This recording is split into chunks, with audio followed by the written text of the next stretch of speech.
Praise lord. దేవుని పరిశుద్ధమైన నామమునకు మహిమ కలుగునుగాక.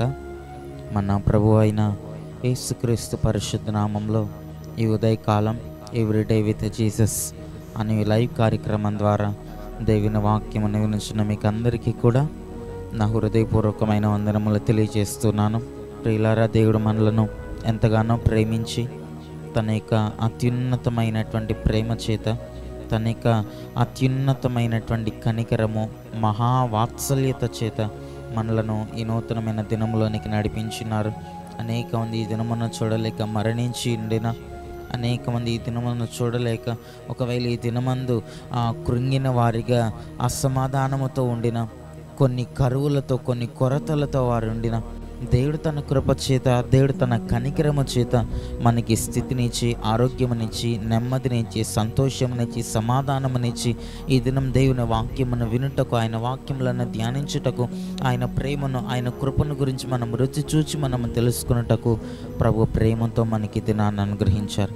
అందరిని బట్టి దేవునికి మనము కృతజ్ఞులముగా ఉండాలి. కాబట్టి ఒకసారి ప్రతి ఒక్కరు చేతులెత్తి కృతజ్ఞత కలిగిన హృదయముతో గడిచిన దినమంతా మనలను కాపాడిన దేవునికి, ఈ దినమంతా మనలను కాపాడబోతున్న దేవునికి, కృప చూపించబోతున్న దేవునికి ఒకసారి చేతులెత్తి దేవునికి స్తోత్రాలు చెల్లిద్దాం. స్తోత్రం, స్తోత్రం, స్తోత్రం, స్తోత్రం, స్తోత్రం. ఈ దినమంతా కూడా దేవుని యొక్క కృప, దేవుని కనికరం, దేవుని వాత్సల్యత, దేవుని యొక్క దక్షిణ హస్తం మనకు తోడై ఉండినట్లుగా స్తోత్రాలు చెల్లిద్దాం. స్తోత్రం, స్తోత్రం, స్తోత్రం, స్తోత్రం, స్తోత్రం, స్తోత్రం. ఆమేన్. మంచిది. కొద్ది నిమిషాలు దేవుని యొక్క వాక్యముని ఉదయకాలం మనం ధ్యానించుకుందాం. చూడండి, బైబిల్ గ్రంథంలో నుండి ఈ ఉదయకాలం మనం దేవుని యొక్క వాక్యమును ధ్యానించుకున్నట్టు కొరకు కొలస్సీ పుస్తకము అపోస్తలుడైన పౌలు రాసినటువంటి కొలస్సీ పత్రిక మొదటి అధ్యాయంలో నుండి 13వ వచనాన్ని మనము చదువుకుందాం. ఆ మాటను అక్కడ మనం గమనించినప్పుడు, కొలస్సీ పత్రిక మొదటి అధ్యాయం 13వ వచనంలో మనం చూసినప్పుడు, ఆయన మనలను, అనగా దేవుడు మనలను అంధకార సంబంధమైన అధికారములో నుండి విడుదల చేసి తాను ప్రేమించిన తన కుమారుని యొక్క రాజ్య నివాసులనుగా చేసెను అని మనం చదువుతున్నాం. దేవుని నామానికి మహిమ కలుగునుగాక. హల్లెలూయా. ప్రియులారా, అపోస్తలుడైనటువంటి దైవజనుడైనటువంటి పౌలు పలుకుతున్నటువంటి మాటను మనం గమనించినప్పుడు, దేవుడట మనలను అంధకార సంబంధమైన అధికారము నుండి ప్రభు మనలను విడుదల చేసినాడట. దైవనామానికి మహిమ కలుగునగాక. అంధకార సంబంధమైనటువంటి అధికారం అనగా చీకటి, పాపము, శాపము, వ్యాధి, దేవునికి విరోధమైనటువంటి ఆ అపవాది యొక్క క్రియల యొక్క అధికారములో నుండి ప్రభు మనలను విడిపించినాడు అని మనం చదువుతున్నాం. దేవునామానికి మహిమ కలుగునగాక. విడుదల చేస్తాడు అని మనం చదవట్లేదు, విడుదల చేయును అని మనం చదవట్లేదు. ఆయన మనలను విడుదల చేసి ఉన్నాడు అని భక్తుడు పలుకుతున్నాడు. దేవునామానికి మహిమ కలుగునగాక. ఈ చివరి దినాల్లో మనకి ఆత్మీయ జీవితాల్లో ఈ మాటను ఎప్పుడైతే మనము నమ్ముతున్నామో, ఆత్మ మూలముగా దైవజనుడు పలికినటువంటి ఈ మాట, బైబిల్ గ్రంథంలో వ్రాయబడినటువంటి ఈ మాట, దేవుడు ఆయన మనలను అంధకార సంబంధమైన అధికారము నుండి విడుదల చేసి ఉన్నాడని పలకబడుతున్నటువంటి ఈ మాటను ఎప్పుడైతే మనం విశ్వసిస్తున్నామో, ప్రభు నీ మీద ఉంటున్నటువంటి ప్రతి పాపం యొక్క కాడిని, శాపం యొక్క కాడిని, వ్యాధి యొక్క అధికారమును, లోకం యొక్క అధికారమును, అసమాధానమును కలుగు చేసేటువంటి ఆ యొక్క అధికారములో నుండి ప్రభు మనలను ఈ క్షణమందే విడుదల చేయగలిగినటువంటి దేవుడిగా కనబడుచున్నాడు. దైవనామానికి మహిమ కలుగునుగాక. ఈ క్షణమంది విడుదల అనుగ్రహించగలిగినటువంటి శక్తి కలిగినటువంటి దేవుడిగా కనబడుచున్నాడు. సమాధానమును అనుగ్రహించే దేవుడిగా కనబడుతున్నాడు. ప్రతి శోధన యొక్క అధికారం, పాపం యొక్క అధికారం, వ్యాధి అనేటువంటి అధికారం, కృంగ చేసేటువంటి మనస్సు, అటువంటి హృదయము మనలో లేకుండా దేవుడు మనలను నెమ్మదితోనూ, సమాధానముతోనూ, కృపతోనూ, ఆశీర్వాదముతోనూ నింపగలిగినటువంటి దేవుడిగా మన దేవుడు కనబడుచున్నాడు. దైవనామానికి మహిమ కలుగునుగాక. అయితే ఎప్పుడైతే మనం ఈ మాటను విశ్వసిస్తున్నామో, ప్రభు మనకు అటువంటి కృపను అనుగ్రహిస్తున్నాడు. అపవాది యొక్క అధికారం నుండి ప్రభు మనలను విడుదల చేసేటువంటి దేవుడట.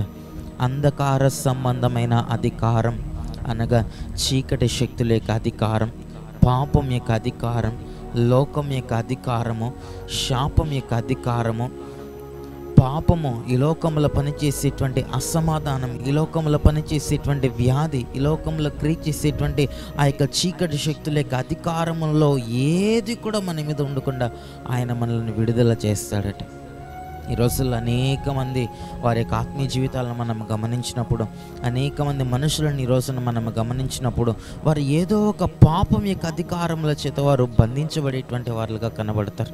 అంధకార సంబంధమైనటువంటి అధికారము క్రింద బంధింపబడినటువంటి వారులుగా ఈ రోజున అనేక మంది కనబడుతున్నారు. లోకములో బంధింపబడే వారు కలరు. లోకము యొక్క ఆకర్షణల చేత ఆకర్షింపబడి వాటి నుండి బయటకు రాలేక వాటి చేత బంధింపబడినటువంటి వారు కలరు. లోకంలో ఉండేటువంటి వ్యసనముల చేత బంధింపబడేటువంటి వారు కలరు.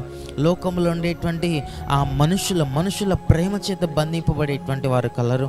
ఇలాగున అనేకమైనటువంటి బంధకముల చేత, శాపకరమైనటువంటి క్రియల చేత బంధింపబడి, పాపము చేత బంధింపబడి, వ్యాధుల చేత బంధింపబడుతూ, అసమాధానము చేత బంధింపబడుతూ, క్షేమము లేక నెమ్మది లేకుండా ఇలాగున అపవాది అంధకార సంబంధమైన అధికారము క్రింద ఈరోజున అనేక మంది మనుషులు నివాసం చేస్తున్నారు. అంధకార సంబంధమైన అధికారము క్రింద ఈరోజున అనేక మంది ఉంటున్నారు. కానీ ఈ రోజున దేవుని యొక్క వాక్యం మనతో సెలవిస్తున్నది కదా, ఆయన ఆత్మ మనకు సెలవిస్తున్నది కదా, దేవుని యొక్క వాక్యం ఈ రోజున నీతో నాతో సెలవిస్తున్నది కదా. శాపము నుండి కానీ, పాపము నుండి కానీ, వ్యాధి నుండి కానీ, అసమాధానము నుండి కానీ దేవుడు మనలను ఈ రోజున అటువంటి ఆ అంధకార సంబంధమైనటువంటి అధికారము నుండి ప్రభు మనలను ఈ రోజున విడుదల చేసి ఉన్నాడు అని ఆయన వాక్యం పలుకుతున్నది. వ్యాధి నుండైనా, చీకటి శక్తుల యొక్క అధికారము నుండైనా దేవుడు మనలను విడుదల చేసి తన నిత్య రాజ్యము కొరకు, తన కుమారుని యొక్క రాజ్యము కొరకు ప్రభు మనలను సిద్ధపరచును. కనుక ఈ చివరి దినాల్లో ఏ అధికారం మన మీద ఉండక, పాపం యొక్క అధికారం, శాపం యొక్క అధికారం, అపవాది క్రియలు, చీకటి క్రియలు, లోక సంబంధమైన క్రియల యొక్క అధికారం మన మీద ఉండక, దేవుని చిత్తానుసారముగా దేవుని కాడిన మోస్తూ, దేవునికి లోబడుతూ, దేవునికి ఇష్టముగా ఆయన కుమారుని యొక్క రాజ్యం, దేవుని యొక్క కుమారుని యొక్క రాజ్యములో, ఆ తండ్రి యొక్క రాజ్యంలో మనం నివాసము చేయుటకు ప్రభు మనకందరికీ కూడా అట్టి విడుదలను, అట్టి కృపను ప్రభు మనకు అనుగ్రహించునుగాక. ఆమేన్. కళ్ళను మూసుకునండి, ప్రార్థన చేసుకుందాం. మహాపరిశుద్ధుల దయగలిగిన మా ప్రభువానికి స్తుతులు స్తోత్రములు చెల్లిస్తున్నాం. ఈ ఉదయకాలం మీరు మమ్మల్ని ప్రేమించి మీరు మాకు అనుగ్రహించిన నీకు అతి శ్రేష్టమైనటువంటి నీ మాటల కొరకు నీకు స్తోత్రములు ప్రభా. మీరు మమ్మల్ని ప్రేమించి అంధకార సంబంధమైన అధికారము నుండి మమ్మల్ని విడుదల చేసి నీ కుమారుని యొక్క రాజ్య నివాసులనిగా మీరు మమ్మల్ని చేసినారని నీ లేఖన భాగంలో మేము చదువుతున్నాం ప్రభా. ఈ వాక్యం విన్నటువంటి ప్రతి ఒక్కరిని మీరు ఆశీర్వదించండి, దీవించండి. వారి యొక్క ఆత్మీయ జీవితాల్లో, వారి కుటుంబాల్లో ఎటువంటి బంధకములతో వారు బంధింపబడినారో, ఎటువంటి అంధకార సంబంధమైన బంధకముల ప్రభా వారిని చుట్టుముట్టి ఉన్నవో ప్రభా, ఎటువంటి పాపమైన, శాపమైన, ఎటువంటి బలహీనతైనను, ఎటువంటి రోగమైనను, ఎటువంటి కరువైనను, ఎటువంటి కష్టములో వారు బంధింపబడి ఉంటున్నప్పటికీ నీ కరుణ కలిగినటువంటి హస్తమును, నీ దయ కలిగిన హస్తమును ప్రతి కుటుంబం మీద చాపమని ప్రార్థిస్తున్నాం. వారికి ఉన్నటువంటి ప్రతి బంధకములో, వ్యసనముల నుండి ఈ క్షణమందే వారికి విడుదల, విమోచన కలుగు చేయమని ప్రార్థిస్తున్నాం. ప్రతి కరువు నుండి, ప్రతి అసమాధానము నుండి, ప్రతి విధమైన శాపము నుండి, ప్రతి విధమైన దుఃఖము నుండి, ప్రతి విధమైనటువంటి నీకు విరోధముగా వారికి దుఃఖమును కలుగు చేసి వారి మనసులను కృంగ చేసేటువంటి ప్రతి పరిస్థితుల మీద నుండి వారికి ఈ క్షణములను విడుదల చేసి నీ కుమారుని యొక్క రాజ్య నివాసులనుగా మమ్మల్ని అందరినీ మార్చమని ప్రార్థిస్తున్నాం.